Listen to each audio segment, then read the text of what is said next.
tarde, pessoal. Ocorreu um pequeno atraso aqui. Eu estava terminando de sistematizar os dados em relação ao tema que nós vamos refletir hoje. E é um tema muito importante, porque diz respeito à questão da subrepresentatividade na política leopoldinense. Então, convido você a ficar aqui por esse tempo e me ajudar nessa reflexão que eu acredito tem uma importância muito grande para o contexto político leopoldinense. Convido também a você a partilhar aí o link, a live, embora ela vá ficar aqui registrada no Instagram, Recanto da Banca. Ok? Então, vou trazer aqui um slide e vou conversar com vocês sobre esse tema da subrepresentação, né? Até está errado aí o título, mas subrepresentatividade da mulher na Câmara Municipal, na política. É uma reflexão importante que parte do fato de que o número de mulher representada na Câmara Municipal, no Poder Legislativo, esse é o objeto dessa reflexão, ele é pequeno. E é aqui, e é em cima dessa afirmação que nós vamos debater e refletir os dados que eu vou trazer para vocês aqui. Então, aqui vamos fazer uma breve apresentação do que nós vamos discutir aqui, né? Uma pequena introdução. Vou discutir com vocês também a metodologia que eu empreguei e os conceitos fundamentais utilizados nessa apresentação, a hipótese que eu vou apresentar ao final da apresentação e as considerações finais, né? Na parte introdutória, vocês vão ver que eu vou discutir alguns dados relativos à representação política feminina a nível global, América Latina, Brasil, Alagoas e Colônia Leopoldina.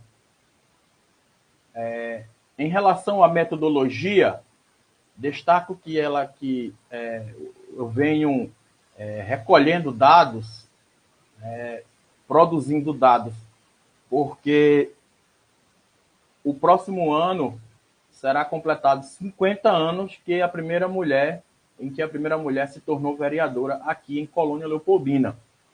Então, pretendo fazer um texto, ou um artigo, ou um livro, vai depender aí de uma série de condições, mas eu já venho pesquisando sobre isso e confesso que é um tema bastante interessante, instigante e que vem se revelando importante porque trata da questão da desigualdade, trata da questão do predomínio do patriarcado, como nós vamos discutir ao longo do trabalho. Então, essa metodologia é uma metodologia que eu estou usando. Vai ser uma metodologia quantitativa, eu venho recolhendo dados, consultando os dados oficiais eleitorais do Tribunal Superior Eleitoral, do TSE, em relação às eleições de Colônia Leopoldina, e também estou me fazendo uso dos dados que o meu amigo Júnior Amorim, ele possui. Acredito que em Colônia ele é a pessoa que tem mais informações e dados concretos em relação a essas conjunturas eleitorais desde 1976, que é o recorte temporal a qual eu estou trabalhando. Em outras palavras, essa minha pesquisa, da qual resulta nessa apresentação aqui, nessa reflexão, que é uma reflexão provisória, ela tem um recorte temporal que vai de 1976 a 2024. Nesse recorte temporal, eu tento estabelecer a confirmação de uma hipótese, que no final da apresentação aqui eu vou discutir com vocês, e para comprovar essa hipótese eu venho recolhendo esses dados e sistematizando eles em gráficos para confirmar essa hipótese. Então, os conceitos, o conceito básico aqui é o conceito de patriarcado e de subrepresentatividade, ao qual nós vamos discutir aqui ao longo do trabalho, só deixando claro que não é uma discussão aprofundada, mas é uma discussão superficial, básica, fundamental, só para a gente ter uma noção desses conceitos, até porque eles estruturam a narratividade dessa apresentação. No final, a hipótese que eu vou apresentar e as considerações finais. Ok? Então, vamos lá. Em relação à participação da mulher na política, e isso já estou destacando o aspecto global, um documento importante que trata e que busca trazer igualdade de gênero é a Declaração de Pequim, que é um documento lá de 1995, na 4ª Conferência Mundial da Mulher. Então, nessa reunião lá em Pequim, na China, capital da China, foi estipulado algumas metas, né, para que a igualdade de gênero viesse fazer parte como uma política pública dos países consignatários dessa declaração. Só para a gente ter uma ideia, a política pública de cota de gêneros, que nós vamos ver daqui a pouco, implantada no Brasil a partir de 99, saiu, uma das premissas dessa declaração de Pequim, lá de 1995. 2 órgãos fundamentais que trabalham com dados a nível global acerca da igualdade de gênero em centros de decisões, em centros de poder, na qual ocorrem decisões, na qual as grandes decisões, na verdade, são tomadas, é a União Interparlamentar e a ONU Mulher. A ONU Mulheres é uma organização da ONU que trabalha a nível global para o fortalecimento do gênero, né, da igualdade de gênero, ou seja, equiparar a participação feminina nos grandes centros de poder. E a União Interparlamentar trabalha com quase 200 parlamentos e, a partir dessa configuração, eles anualmente recolhem dados e sistematizam. É em cima desses dados, dessas 2 organizações, principalmente da União Interparlamentar, que eu vou apresentar alguns dados aqui brevemente. Certo? Como eu disse no começo da apresentação, é uma apresentação superficial, não aprofundada, até porque ainda estou realizando a pesquisa. Então, a União Interparlamentar, ela diz que, em relação aos blocos regionais, as Américas, levando em consideração a América do Sul, América do Norte, América Central, elas têm a maior proporção de mulheres parlamentares, ou seja, 35,4%. Quer dizer que nas 3 Américas, do Sul, do Norte e Central, em termos de proporcionalidade em relação aos outros blocos regionais, 35,4% dos assentos decisórios importantes, isso levando em consideração o poder legislativo, as mulheres estão presentes. É uma média boa em relação a nível global. Agora a gente vai ver que, em relação aos países, no caso do Brasil, que é o que nos interessa, a ONU Mulheres, essa organização da ONU, juntamente com a União Interparlamentar, esse ano divulgou o Mapa Mulheres na Política 2025. E quando a gente vai para nível de país, os níveis, a classificação dos países na questão da participação da mulher na política, a gente vai ver a partir do Mapa Mulheres na Política 2025 que o Brasil ocupa a 133ª colocação no ranking global de representação parlamentar. Ou seja, num universo de quase 200, o Brasil ocupa uma posição bastante baixa, tendo em consideração a participação de mulheres nos parlamentos. Entenda-se parlamentos aqui, o Congresso Nacional, Câmaras de Deputados e Senado Federal. Aqui ele traz um detalhamento. No Brasil, 17,7% da Câmara de Deputados é ocupado por mulheres, né? Ou seja, no universo de 513 deputados, 91 são mulheres. E no Senado Federal, que nós temos 91 senadores, 15 são mulheres, que dá uma margem, uma porcentagem de 18,5%. Então, é baixíssimo. A gente vê que tanto na Câmara dos Deputados quanto no Senado Federal, as médias estão abaixo da própria porcentagem estipulada na política da cota de gêneros, que é, no mínimo, de 30% para participação. E em relação à representação ministerial, ou seja, a presença de mulheres nos ministérios, a nível de países, o Brasil ocupa a 53ª posição. Então, no Brasil, de 17 pastas que nós temos atualmente, 11 são ocupadas por mulheres, comandadas por mulheres. Isso equivale a 29,7% dos cargos ministeriais, que é um nível, que é uma porcentagem boa, digamos, de passagem. Diga-se de passagem, é uma média boa, quase 30%. De qualquer maneira, apesar desses dados, que merecem ser ainda muito mais aprofundados e serão para esse texto no próximo ano, a promessa, eu deixo a frase aqui de Sima Boas, que é a diretora executiva da ONU Mulheres.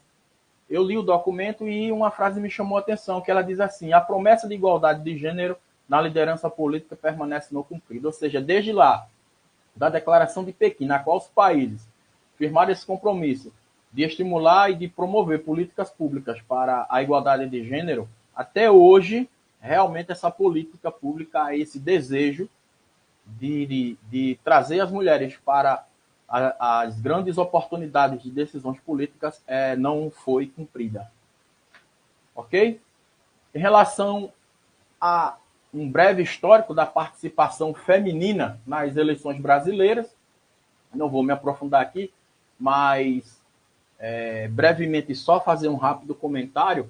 Os direitos políticos, eles existem em duas dimensões, os positivos e os negativos. São direitos de primeira geração, quem estuda direito constitucional vai ver. E os direitos positivos, por exemplo, é o direito de você votar e ser votado. E os direitos negativos é a espécie de punição dentro da esfera eleitoral, a partir do cometimento de algumas infrações, da substituição de algumas condições, na qual você perde essa prerrogativa de participar ativamente da vida política. E a participação das mulheres no processo eleitoral brasileiro é um processo, quando a gente vai para a história, é um processo, você claramente vê que é um processo lento e gradual. Para a gente ter noção, só em 1932 tivemos um código eleitoral, ou seja, um compêndio na qual o regulamento disciplina a participação feminina a nível nacional, a nível de Brasil mesmo. E a grande pergunta que fica é, hoje temos uma legislação eleitoral, diga-se de passagem, bastante sofisticada, mas em termos de participação efetiva, de efetividade, de participação da mulher, ainda temos um grande ato, uma lacuna enorme. Então, essa relação entre o direito garantido, previsto na lei, e a efetiva participação feminina tem essa distância, e nós vamos ver que isso é culpa de um sistema cultural chamado patriarcado, que predomina no Brasil e que, infelizmente, ocasiona essa condição. Ok? Só para a gente ter uma noção aqui da participação feminina na política brasileira, a primeira mulher a se cadastrar para uma eleição foi a Celina Guimarães Viana, lá na cidade de Natal, capital do Rio Grande do Norte, lá em 1927. Aí você pode perguntar, Silvio, por que o Código Eleitoral é de 1932 e a Celina Guimarães foi a primeira mulher a se cadastrar em 1927, votou em 1928 na primeira eleição, sendo que o Código Eleitoral é de 1932, 5 anos antes? Porque antes do Código Eleitoral de 1932, cada estado regulamentava o direito eleitoral.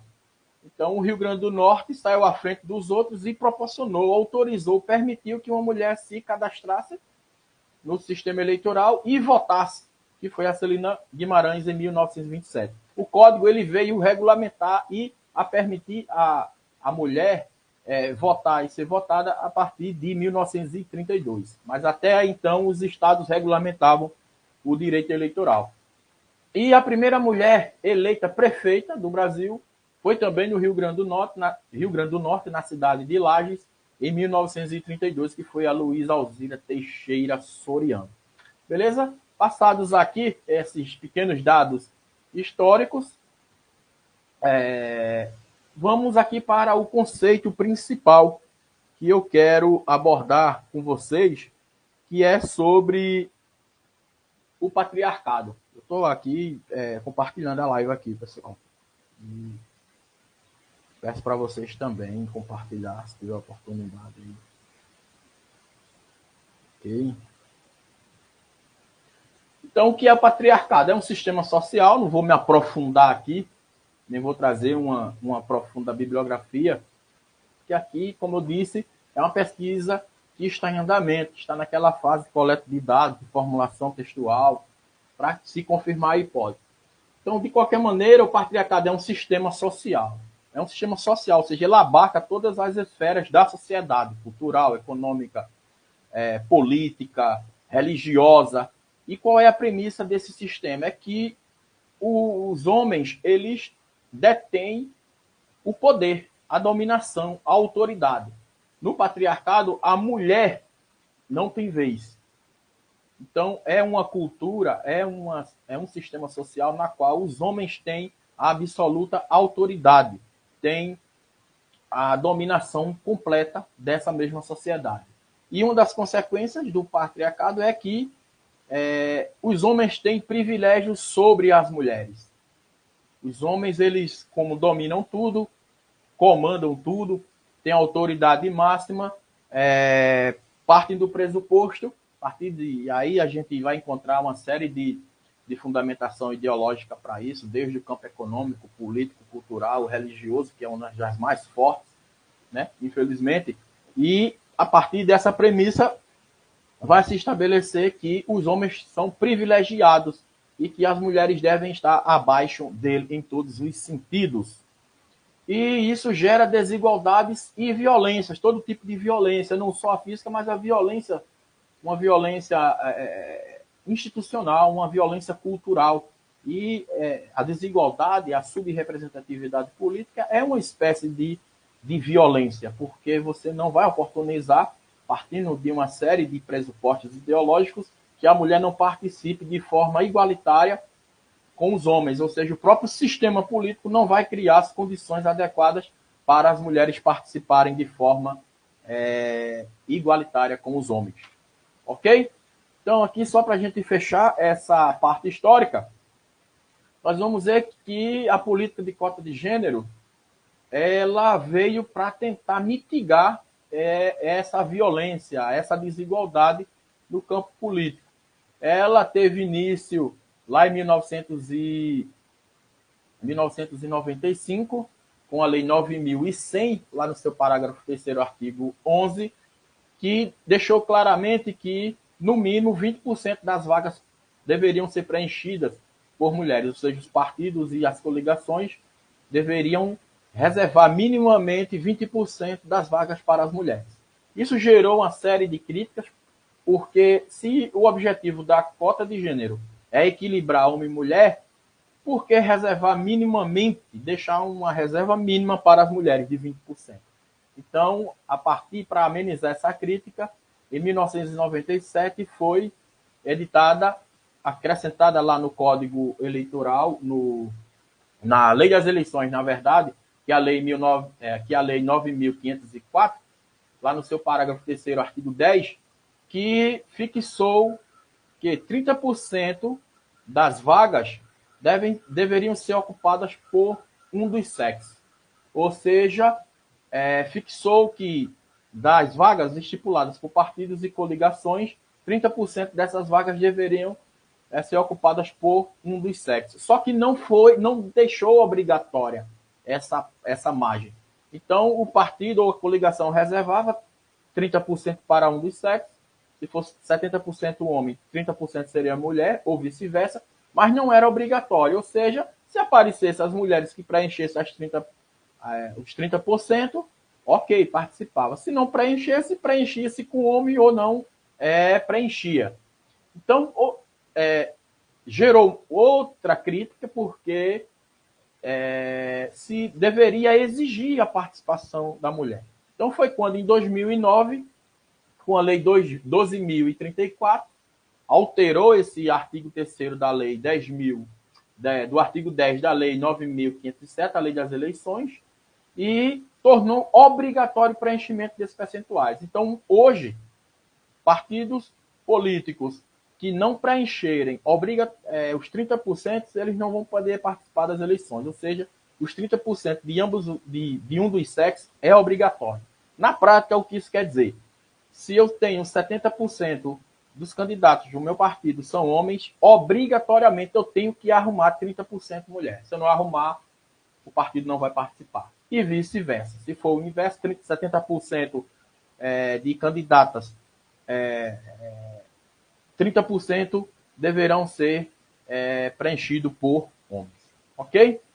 Passada essa parte aqui do direito, nós vamos aqui começar na parte da sistematização. Confesso que tive que me recorrer aos livros de estatística, estão ali em cima, e deu uma dor de cabeça para sistematizar, levantar esses dados. Confesso que ainda tem dados que precisam ser levantados, precisam ser produzidos, e a partir da técnica adequada você dialogar com esses dados e com o objetivo de responder, né, os anseios e as perguntas traçadas para a pesquisa. Pois bem, em termos de dados aqui, não sei se vocês estão vendo, precisa aumentar mais, mas em relação ao governo federal, ou seja, da representação feminina nos ministérios, nós temos 37 ministérios, aqui eu tive que elaborar essa equação aqui, 37 ministérios e 11 desses 37 ministérios, 11 são ocupados por mulheres. Então nós temos 11 dividido por 37 dá 0,27. Multiplicado por 100, a gente vai encontrar a porcentagem de 29,7. Ou seja, a nível federal, a participação feminina, a representação feminina nos ministérios é de 29,7. Como eu disse anteriormente, é uma participação, é um nível bom em relação aos outros países da América Latina. Em relação ao estado de Alagoas, da representação feminina nas secretarias estaduais, a porcentagem é de 33,3%. Nós temos 27 secretarias estaduais, das quais 9 são comandadas por mulheres. Então, 9 dividido por 27 dá 0,33 vezes 100, que dá essa porcentagem de 33,3% de mulheres comandando as pastas das secretarias estaduais. Em Colônia Leopoldina, eu tenho 2 cenários aqui. No primeiro cenário, eu coloquei e aloquei os dados levando em consideração só a administração direta. São as secretarias, os órgãos da administração direta. Então, nós temos 10 secretarias. Dessas 10, 5 são ocupadas por mulheres. Então, dá 50%. Certo? E, no outro cenário, eu levei em consideração a garagem municipal, a previdência e a guarda municipal, que são órgãos, não têm juridicamente status de secretaria, mas na prática são secretarias, né? Executam atividades de secretarias. Então, nesse cenário, eu levei em consideração. Então, se lá no primeiro cenário, levando em consideração somente a administração, os órgãos de administração direta, e nesse segundo cenário, incluindo essas três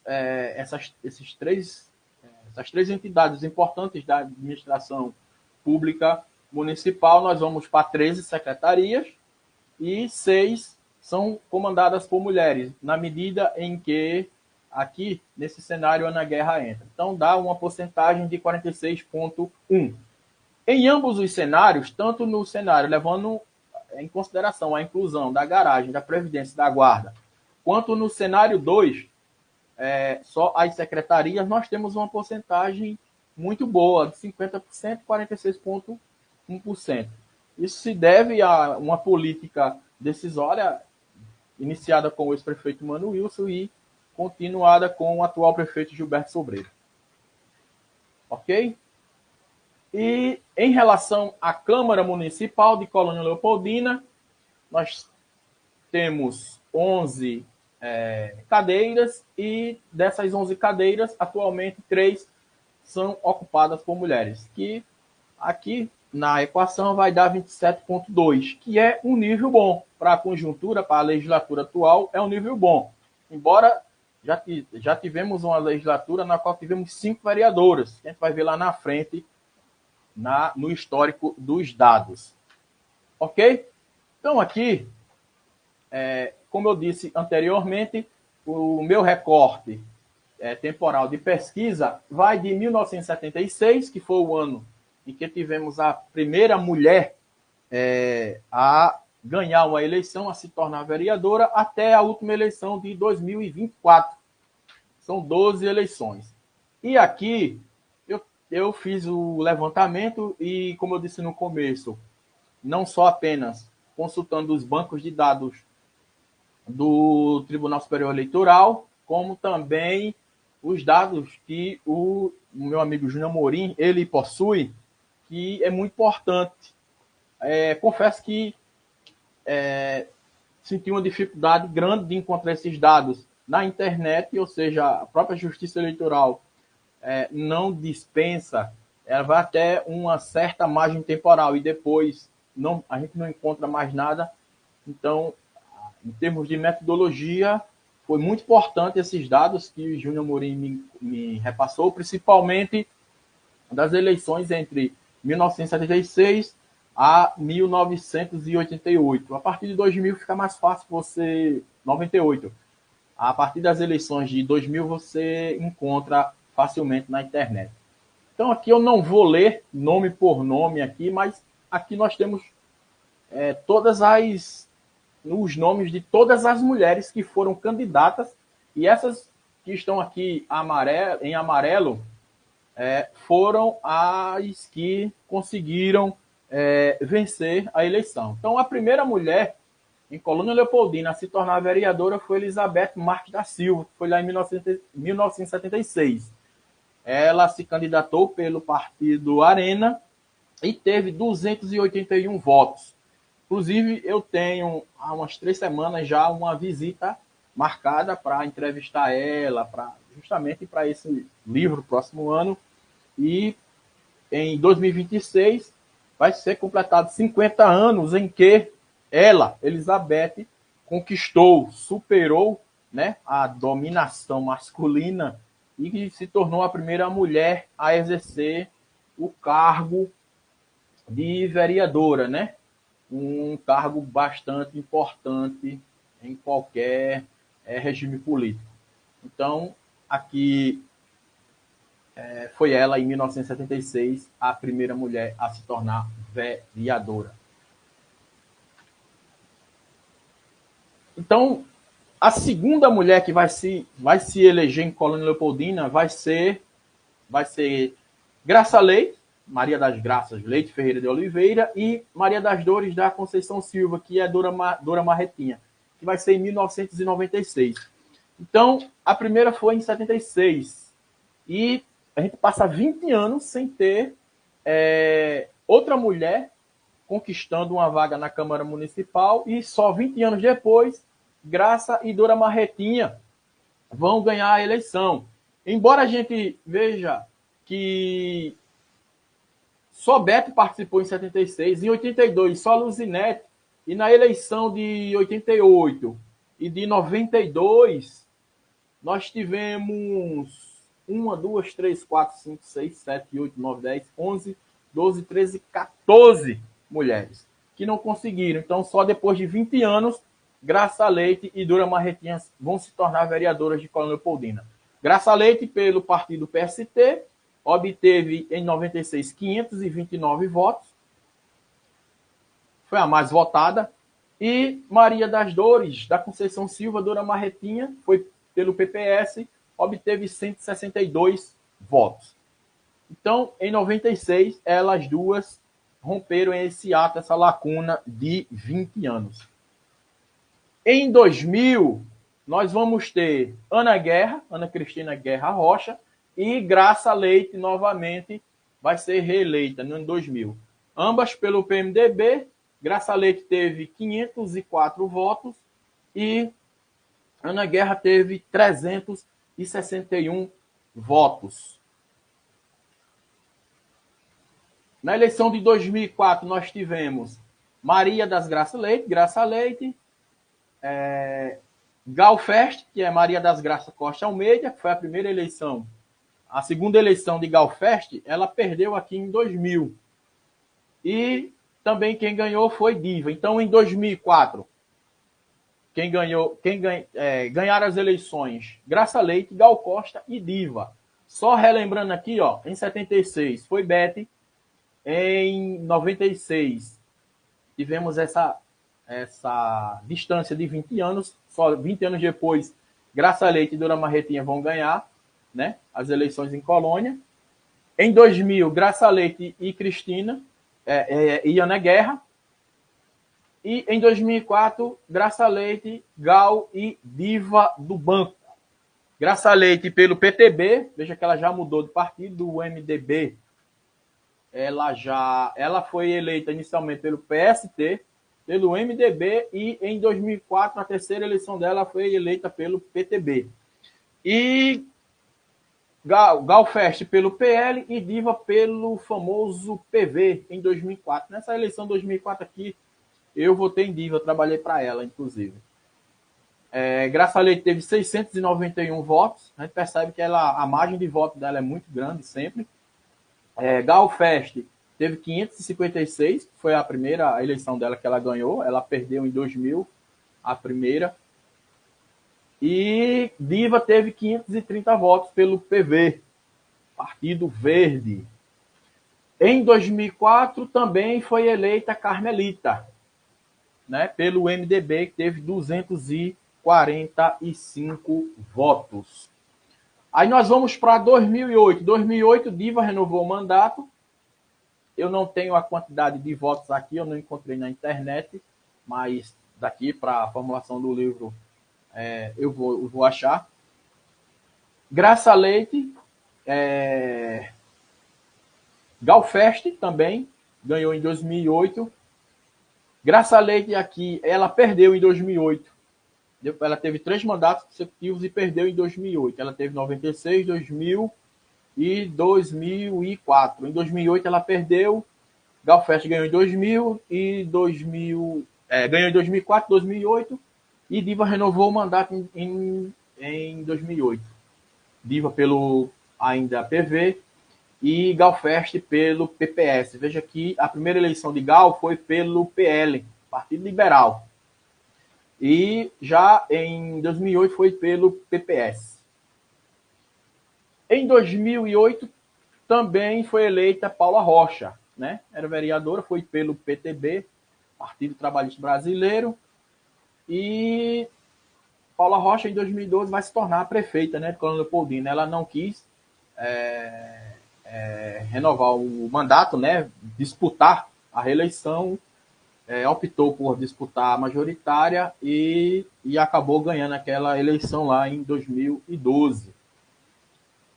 Em 2012, quem ganhou a eleição foi Galfest, pelo PPS ainda. Graça Leite, ela retorna ao Parlamento Municipal em 2012 pelo PTB. Foram só as duas em 2012. Em 2016, Graça Leite, pelo MDB, PMDB à época, né? Hoje se chama MDB. Ela teve 631 votos. Cristina do Leite, pelo PSC. Nessa eleição aqui, eu votei em Cristina do Leite, na minha comadre. Inclusive, votei nela em 2012. Embora ela estivesse na oposição, mas eu votei nela, porque ela sendo madrinha da minha menina, e a gente tem uma afinidade muito grande. Então, em 2012, ela não ganhou.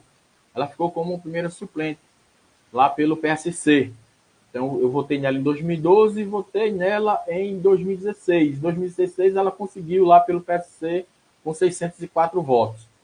E Graça Leite, Galfest também, agora foi pelo PCdoB. Veja que Galfest, ela já foi eleita pelo PCdoB, pelo PPS e pelo PL.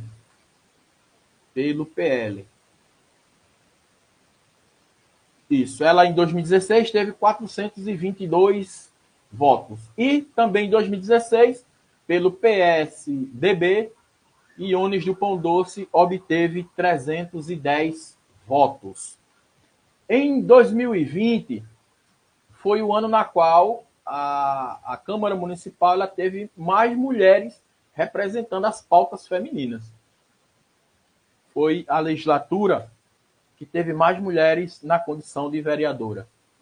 Tivemos Galfest, pelo PP, outro partido, já foi eleito pelo PP, o Partido Progressista, 555 votos, inclusive, à época, era o presidente dessa sigla. Fernando de Zitinha, pelo MDB, 555, empatou com o Gal, mas pelo critério da idade, né? Gal ficou na frente. Graça Leite, pelo PSDB, com 541 votos. Cristina do Leite, pelo MDB, 432. E Iones do Pão Doce, pelo MDB, 424. A legislatura de 2025, 2020 a 2020, na eleição de 2020, e a qual legislatura começou em 2021, que foi até 2025, foi a legislatura que teve mais vereadoras, 5. E foi justamente essas que eu mencionei aqui: Galfest, Fernanda, Graça Leite, Cristina do Leite e Iones. E na eleição de 2024, renovou o mandato Graça Leite, pelo MDB, com 884 votos. Fernanda de Zitinha, no PL, com 866 votos. E Galfest, pelo MDB, com 810 votos. Em relação à legislatura passada, Cristina do Leite e Iones do Pão Doce não renovaram os seus mandatos. E aqui está todos os nomes de todas as mulheres que desde 1976, que é o recorte temporal dessa minha pesquisa, a qual nós estamos refletindo aqui, nós tivemos, que vamos ver aqui na frente, nós tivemos 11 mulheres eleitas, 11 mulheres diferentes eleitas para a Câmara Municipal. Embora o número de mandatos ao longo desse tempo, de 76 a 24, a 2024, corresponde a 27 mandatos. Então, 27 mandatos dentro desse universo temporal foram exercidos por mulheres, e dentro desses 27, apenas 11 mulheres diferentes conseguiram alçar. E um dos focos da pesquisa é justamente refletir sobre isso, porque embora a população brasileira e de colônia também, a maioria absoluta é de mulher, apenas 11 mulheres no universo de cento e tanto, quanto nós vamos ver aqui daqui a pouco, conseguiram chegar lá. Então, outros dados importantes aqui sobre Colônia Leopoldina. Como eu disse, o recorte temporal aqui é de 1976 a 2024. Nesse recorte nós tivemos, deixa eu compartilhar mais aqui, viu? Nós tivemos 12 eleições.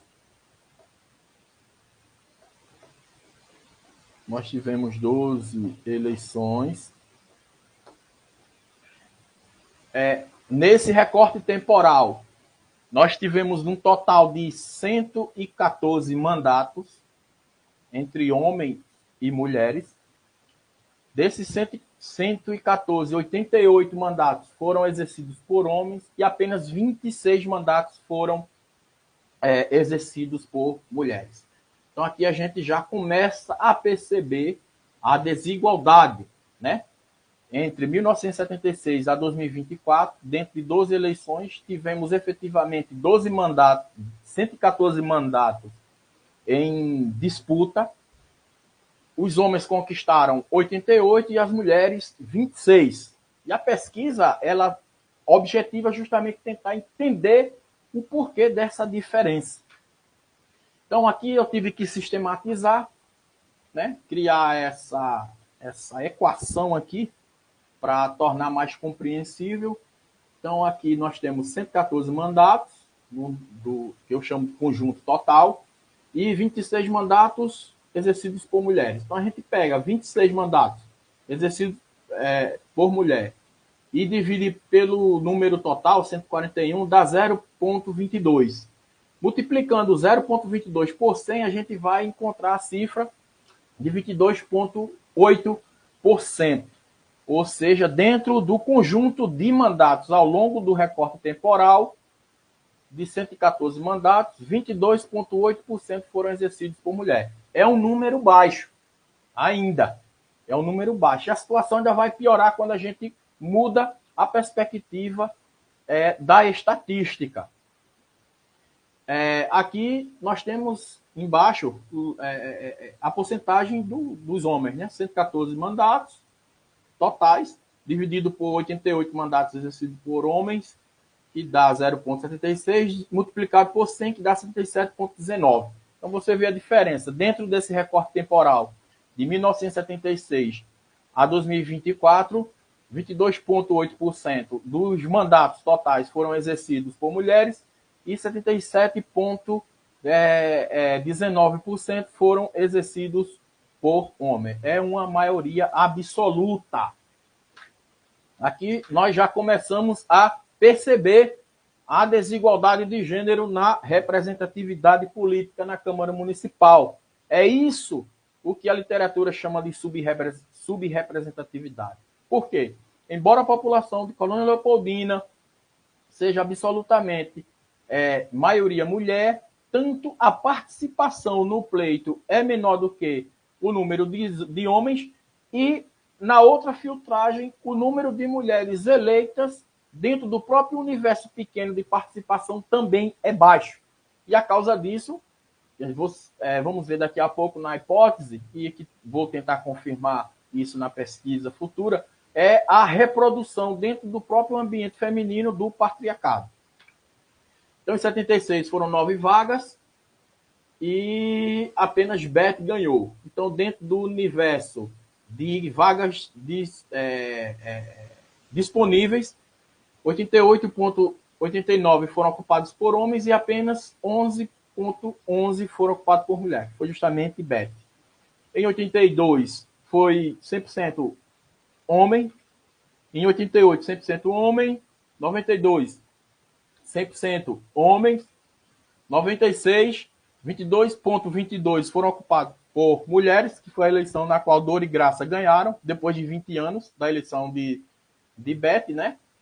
Graça Leite e Dora Marretinha, elas conquistaram vaga na Câmara. Então, na legislatura, a partir da eleição de 1996, 77,78% das vagas foram ocupadas por homens e 22,2% por mulheres. Em 2000, a gente repete, já que Graça e Ana Guerra se tornaram vereadoras. Em 2004, tivemos 4 vereadoras, aí aumentou a representatividade, né? Os homens ocuparam 55,56% e as mulheres 44,44%. Esses 44,44% foram os mandatos de Gal, Graça, Diva e Carmelita. Na eleição de 2008, tivemos Gal, Paula e Diva, que foram eleitas, no caso de Gal, reeleita, né? E em termos de representação, temos 33,33% ocupado por mulheres e 66,67% ocupado por homens. Em 2012, nós tivemos Graça e Gal, que dá 22,22% em termos de representação na Câmara Municipal naquela legislatura, e 77,78% cadeiras ocupadas por homens. Em 2016, 4 mulheres tiveram representação na Câmara Municipal, que corresponde a 36,36% da representatividade feminina na Câmara Municipal, e os homens 63,64%. Em 2020, foi a eleição na qual tivemos o maior número, tanto de participantes femininas, de mulher, quanto o número de mulheres eleitas. Nós tivemos 5, foi Gal, Graça, Cristina, Fernanda e Iones, e isso corresponde a 45,45% da representação, e os homens corresponderam a 54,55% de representação na Câmara Municipal. E em 2024 tivemos uma redução, né? Apenas 3 mulheres renovaram os mandatos, foi Fernanda, Graça e Gal, que corresponde atualmente a 27,27% e 72,73% dos homens. Então aqui nós temos uma tabela na qual relaciono o mandato com a candidata eleita.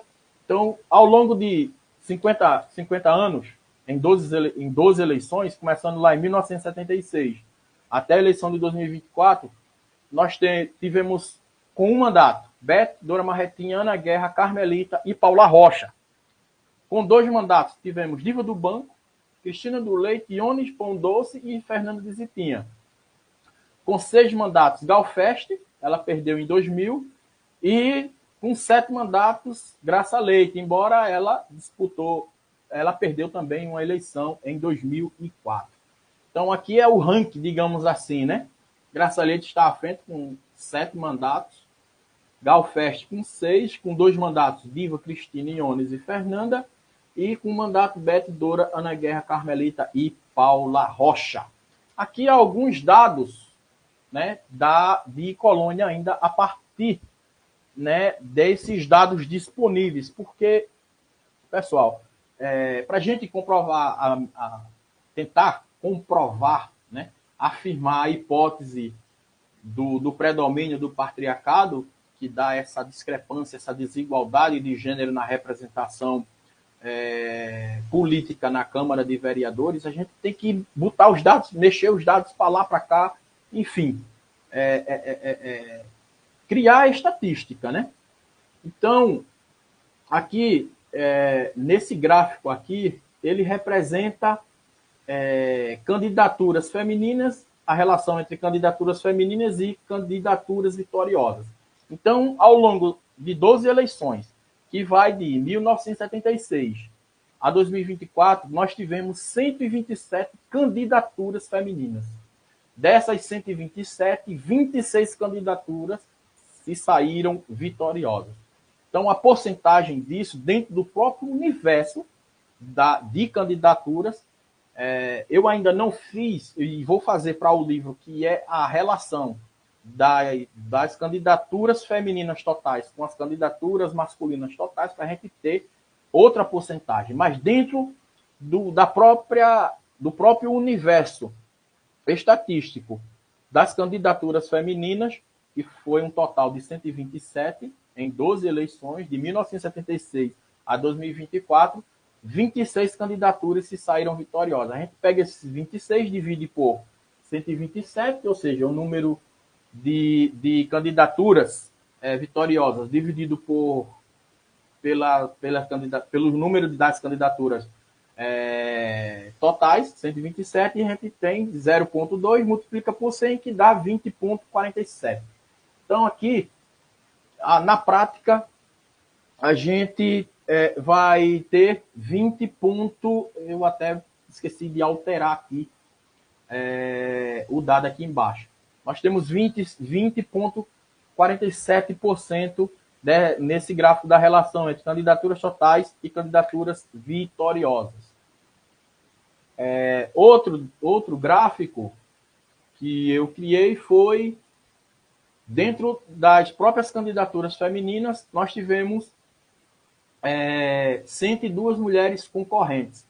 Você pode me perguntar por que foram 127 candidaturas e somente 102 mulheres. Porque, tipo Gal, Graça, Cristina, Iones, Fernanda, Diva, ou seja, dentre 127 candidaturas, nós tivemos uma série de mulheres que repetiram as candidaturas. Então, a gente desconsidera. É só o número de mulheres no total, tirando aquelas que partiram para a reeleição e de forma subsequente. Então, nós só, em 50 anos, 102 mulheres se propuseram a participar do pleito eleitoral. Então, a gente faz essa relação entre mulheres concorrentes, 102, com o número de mulheres dentro desse universo de 102 que chegaram à vitória, que foram 11 somente. Então, a gente divide 11 por 102, dá 0,1, multiplica por 100, dá 10,7. Veja que está errado aqui embaixo, faltei alterar aqui esses números. Mas a porcentagem, né, da relação entre mulheres eleitas, que foram 11, com o universo de mulheres concorrentes, foram 102 mulheres ao longo de 50 anos, dá uma margem de 10,78%, que é um número baixíssimo em termos de representação. Então, a hipótese é o que eu denomino provisoriamente, não sei se vou aprimorar, e a pesquisa dentro da história é justamente isso. Ao longo da pesquisa você vai, né, aprimorando o argumento, a perspectiva e confirmando, refutando o que o pesquisador acha. E, provisoriamente, a hipótese é o que eu denomino, por falta de melhor nome, de filtro total. Ou seja, eu coloquei o enunciado e, a partir desse enunciado, eu vou discuti-lo brevemente aqui. O patriarcado afeta a filtragem partidária, cultural e a própria percepção e autolegitimação feminina no campo político. O que isso quer dizer? Quer dizer que, primeiramente, o sistema social de Coronel Leopoldina é dominado pelo patriarcado. E o que é patriarcado é a dominação total dos homens, né? Que cria a desigualdade, que cria a diferença de gênero, que parte da percepção de que o homem é mais importante do que a mulher. Então, esse é o pressuposto básico, é o patriarcado. Esse pressuposto, ele se irradia por diversos segmentos da sociedade, na cultura, na religião, na economia, no campo do trabalho, no campo do salário, enfim. A gente consegue perceber esse predomínio do patriarcado em diversos níveis da sociedade, certo? Eu me recordo que, quando eu era criança, eu escutava muito a minha avó dizendo que, na época dela, era natural, veja só o termo, né? Bourdieu, se ela tivesse acesso de ler Bourdieu, ela ia considerar isso. Mas, enfim, ela dizia que era natural o homem ir para os bordéis na sexta e voltar só na segunda. E ainda era uma obrigação religiosa a mulher ir para a missa pedir por aquele marido que estava naquele momento nos braços, né, de outra mulher. Então veja que cada sociedade, óbvio que isso não era absoluto, mas predominantemente isso era comum, era aceito de certa maneira. E, assim, dentro desse contexto, a gente pode colocar também a questão do poder, né, da espiral do silêncio, embora muita gente discordasse disso da época, mas como a maioria achava normal, se calava, ficava no silêncio. Enfim, é um fenômeno social que você pode, a partir de diversos instrumentais, tentar entender.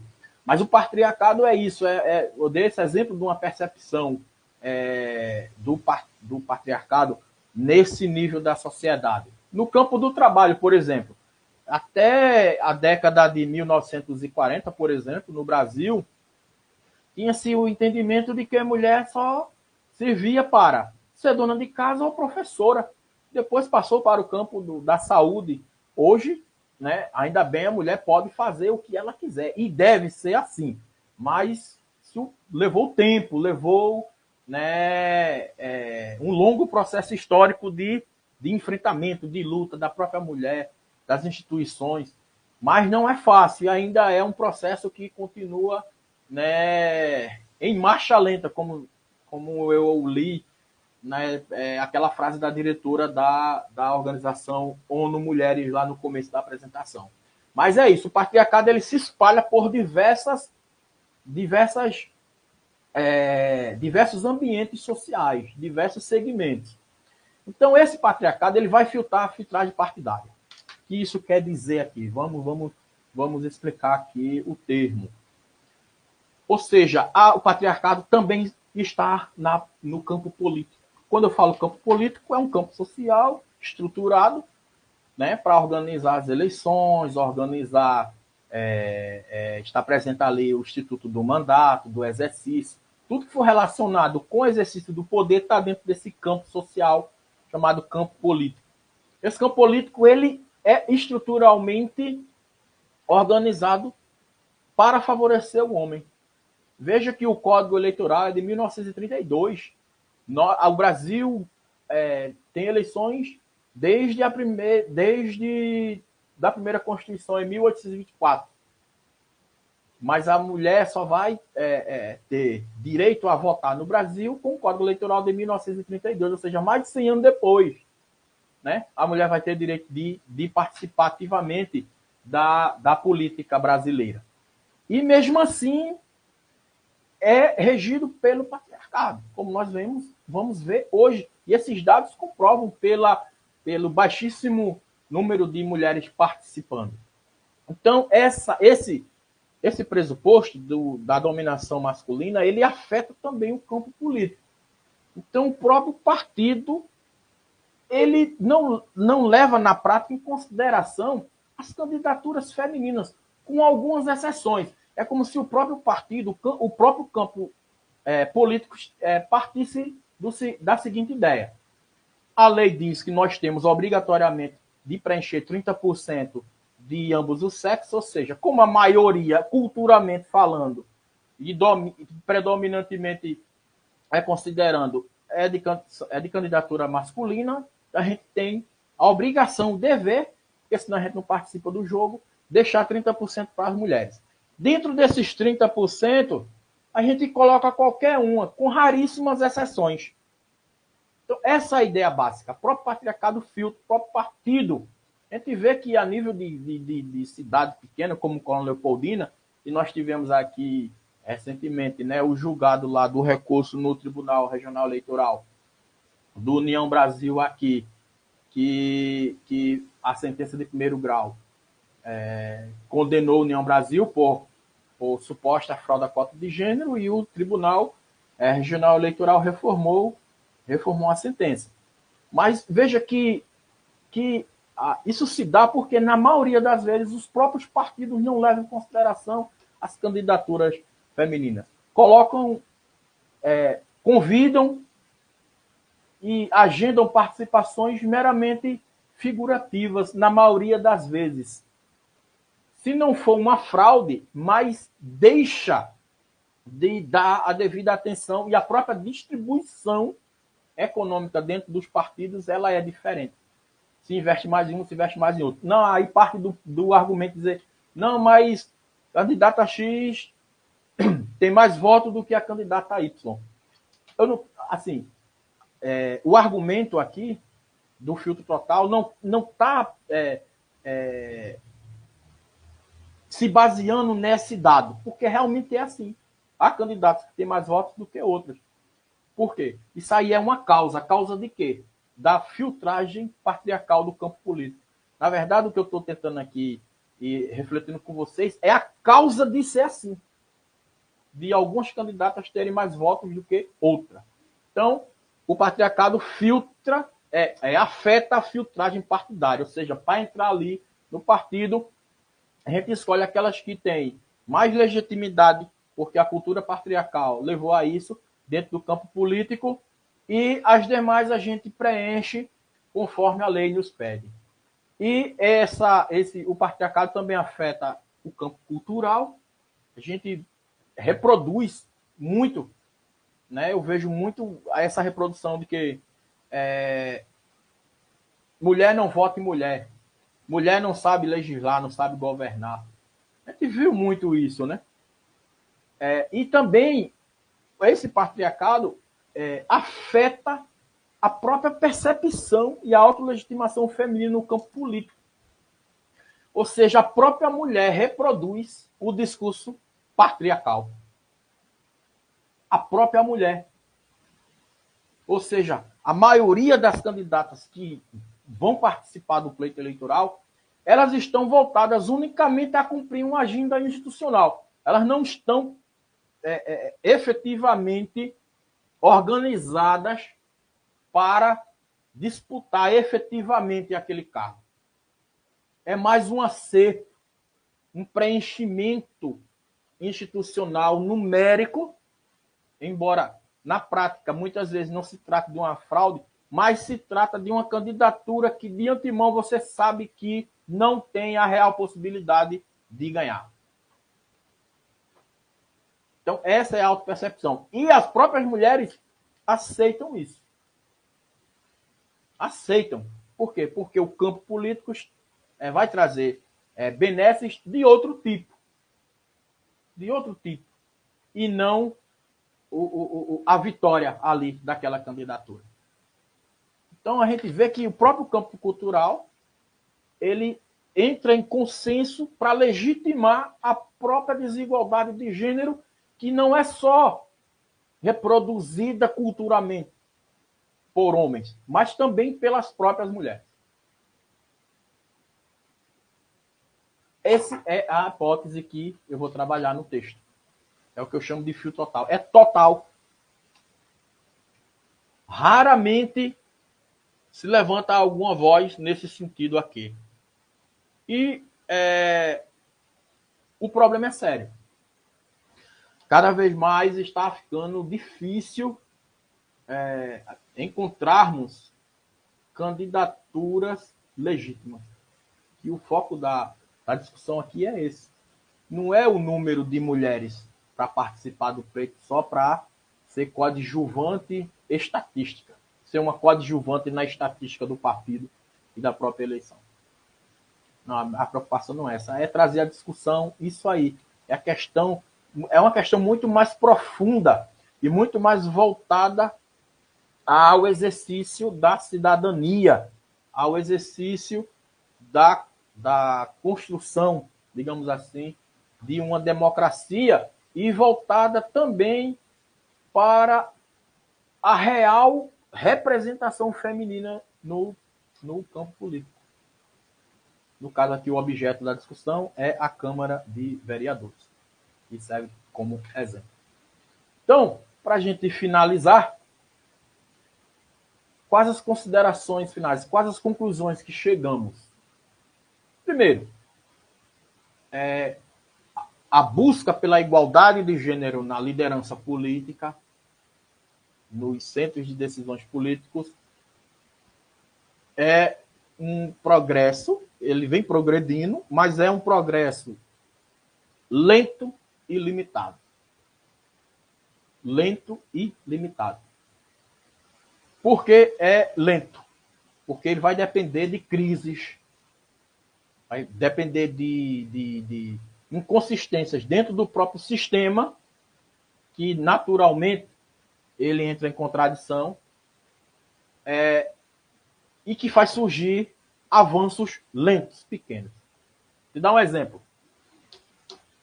Toda essa conjuntura de 2025, a nível de Brasil, no nível de Alagoas foram 52 municípios, nas quais houve denúncia, houve alguma ação judicial visando investigar fraude à cota de gênero. De 102 municípios, 52 ou foi 51 municípios tiveram esse tipo de ação, esse tipo de demanda. Isso no Brasil também foi geral, viu? Nessa eleição de 2024. Com absoluta certeza, isso vai gerar algumas mudanças nas leis eleitorais para a próxima eleição, para as próximas eleições municipais, no sentido de aprimorar a própria participação feminina. Porque corre-se um risco muito grande. São partidos tecnicamente despreparados, são presidentes de partidos analfabetos funcionais, que não entendem a legislação, que só entendem da mera politicagem e que realmente não estão preocupados em candidaturas femininas legítimas, que possam assegurar, vejam só, as candidaturas legítimas femininas, elas não só devem ser fomentadas na questão da dignidade feminina, ou seja, proporcionar às mulheres as condições dignas de participação, mas também para assegurar a própria legitimidade participativa do partido e dos demais candidatos. Porque se pega uma fraude de cota de gênero, por exemplo, uma simulação, cai todo mundo. A chapa toda é caçada. Outro ponto que nós concluímos é que a subrepresentatividade parlamentar é a regra. Infelizmente é a regra. A regra não é a da representação, é a da subrepresentação. Ou seja, essa discrepância entre o número de mulheres ser maior e o número de mulheres representando esse maior aqui nos centros de decisões ser menor do que os homens. Deveria ser o contrário. E aí era outra questão teórica para a discussão. Outra conclusão é que o patriarcado ele é reproduzido, como eu disse aqui na própria hipótese, ele é produzido pela cultura dominante machista do homem e é reproduzido no campo político pelas vozes femininas. E outro ponto é que vamos ter, com certeza já estamos tendo e provavelmente vamos ter, e por um lado isso é até bom porque gera crise, que gera inconsistência, que gera mudanças dentro do próprio campo, que são os problemas para os partidos políticos nas próximas eleições municipais. Depois desse medo, vamos trazer para o cenário aqui de Colônia, na qual 3 candidatas foram objeto de uma investigação judicial eleitoral, muito provavelmente elas, embora eu acredito que a parte recorrente não vá recorrer ao Superior Tribunal Eleitoral, mas assim, elas talvez não queiram mais participar do pleito político. E uma porcentagem baixa que já temos de participação feminina no campo da política já é baixa, e depois desses ensaios, depois dessas investigações, muito provavelmente vai diminuir, porque elas vão partir do pressuposto de que vocês não investem, o partido não investe realmente nas nossas candidaturas, eu não vou ser mera figurante, então não vou participar. E aí, para correr atrás, aí o termo é esse mesmo, é correr atrás. E não deveria ser. Deveria ser de antemão, em nível de sociedade, a identificação daquelas realmente com pautas femininas, trabalhando, discutindo, deliberando na sociedade, e que essas devessem ser convidadas para participar dos partidos. Mas o termo, infelizmente, que é o real é correr atrás. Cada eleição se corre atrás.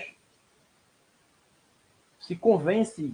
É toda uma campanha de persuasão para a grande boa parte do universo feminino participar da eleição, cumprir aquela cota ali prevista em lei para não prejudicar o partido ou a mesma coligação. Então, infelizmente, é a realidade. E, assim, o que eu estou discutindo é só tem um objetivo. É que é discutir teoricamente um problema social. Somente isso. E eu tenho a percepção de que esse tipo de discussão, de análise, como eu disse, faz parte de uma pesquisa, talvez se transforme num texto. Tenho essa predição, né? Se transforme num texto, num livro, num artigo. A partir de dados concretos da nossa realidade, é uma discussão que é voltada à cidadania. Além de outros problemas que temos a nível de cidade, a nível de estado, a nível do Brasil, nível de mundo, digamos assim. Então, termina por aqui. Termina por aqui. Espero que